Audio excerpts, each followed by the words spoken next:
मला तुम्हाला असं विचारायचं आहे की या संदर्भामध्ये चर्चा करत आहे या संदर्भामध्ये आता इंडिया आघाडीचं पुढचं पाऊल काय असणार आहे? केशवजी प्लीज, केशवजींना म्यूट करा. अतुलजी प्लीज मुद्द्याचं बोला. युवा काँग्रेसनी स्टेशनवर काय केलं तिथपर्यंत घेऊन जावं लागेल मला चर्चा. ऐका, ती चर्चा त्यांनी काय नागपूरमध्ये केशवजी ते बोलतायत, त्यांना बोलू द्या. यांनी जे मुद्दे उपस्थित केले ते मी बोलतोय.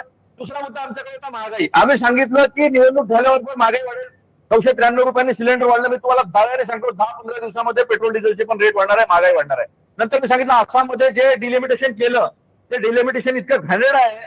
2 मतदारसंघाच्या मधून मतदारसंघ म्हणजे पूर्व समजून घ्या, पूर्ण दक्षिण नागपूर आहे, त्याच्यामध्ये पश्चिम नागपूरचा मतदारसंघ आणलेला आहे. म्हणजे आपल्याला सोयीप्रमाणे आसामचं जे डिलिमिटेशन केलेलं आहे ते इतकं चुकीचं आहे आणि कोर्ट तर काही करतच नाही आहे. सरळ बोलतो मी.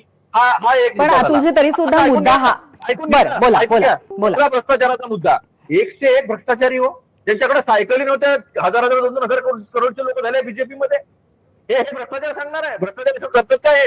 बँका लुटून यांच्या मित्रांनी यांच्या कानामध्ये सांगून देशाच्या बाहेर गेलेले आहे. पण अतुलजी हे सगळे मुद्दे जर खरे असतील तर ते लोकांपर्यंत पोहोचवण्यामध्ये आणि त्याचं मतामध्ये परिवर्तन होण्यामध्ये का कमी पडतंय? पूर्वीची मी तुम्हाला तेच म्हटलं होतं की तुम्ही मला बोलू द्या. काय होतं माहितीये का, की त्यांनी सांगितलं की आमच्याकडे मुद्दे होते. त्यांनी जे मुद्दे घेतले त्या मुद्द्याची काट मी तुम्हाला सांगत होतो की जनतेला सगळं माहित होतं. हिंदू मुसलमान मला सांगा, या देशाचा निवडणूक आयोग जेव्हा शुभेंदू अधिकारी निवडणूक मतदान सुरू असताना चलो हिंदू बाहेर निकलो वोट करो, हिंदू बाहेर निकलो वोट करो एक असताना ऍक्शन घेतली. नितीन नवीन सीआरपीएफच्या गाडीमध्ये बसून फिरून राहिला, त्याच्यावर निवडणूक आयोगाची कुठली कारवाई नाही. 27 लाख मतदार ऍडज्युडिकेशन झालं नाही.